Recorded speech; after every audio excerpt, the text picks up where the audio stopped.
এরপর কড়াতে তেল দিয়ে 2 চামচ মতো তেল দিয়ে তাতে গোটা জিরে, তেজপাতা আর একটা লঙ্কা ফোড়ন দিয়ে ফোড়নটা একটু ভেজে নিয়ে তাতে টুকরো করে কেটে রাখা আলুগুলো দিয়ে দিয়েছি। আলুগুলোতে কিছুটা নুন আর হলুদ দিয়ে আলুগুলোকে একটু ভাজা করে নিয়েছি হালকা করে। তারপর এতে দিয়েছি 1/2 চামচ জিরে গুঁড়ো, 1/2 চামচ ধনে গুঁড়ো, 1/2 চামচ হলুদ গুঁড়ো আর পরিমাণ মতো নুন, এবং দিয়েছি আদা, লঙ্কা আর একটা টমেটো বেটে।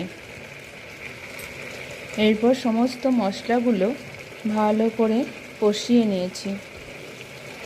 কষিয়ে নেওয়ার পর দিয়েছি এই যে মোচা সিদ্ধ করে রাখা মোচাটা জল ঝরিয়ে দিয়ে দিয়েছি। এইবার আলু, মোচা, মশলা সমস্ত কিছু ভালো করে কষে নিতে হবে। মোচা, আলু ও মশলা সব একসাথে ভালো করে কষা হয়ে গেছে। এরপর দিয়ে দিয়েছি ভেজে রাখা নারকেল কুচোগুলো। এগুলো ভালো করে মিশিয়ে নিয়ে একটু নেড়ে চেড়ে নেব। আর দিয়ে দেবো এবার ভেজে রাখা চিংড়ি মাছগুলো।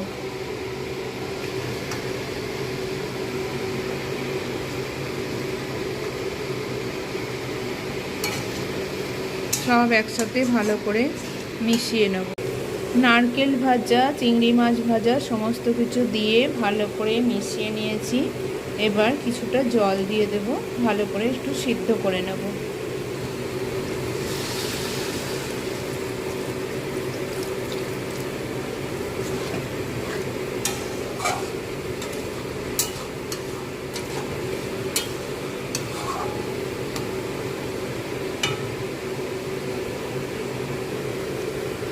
জলটা ফুটে উঠেছে।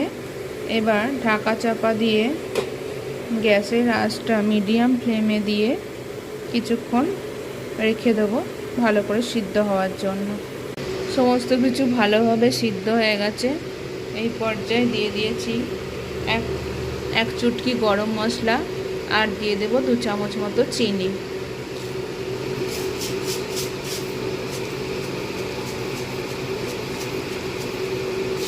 আর দিয়েছি 1/2 চামচ মতো ঘি।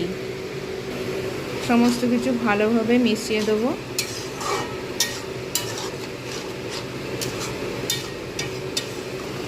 হয়ে গেল আমার মোচার ঘন্ট।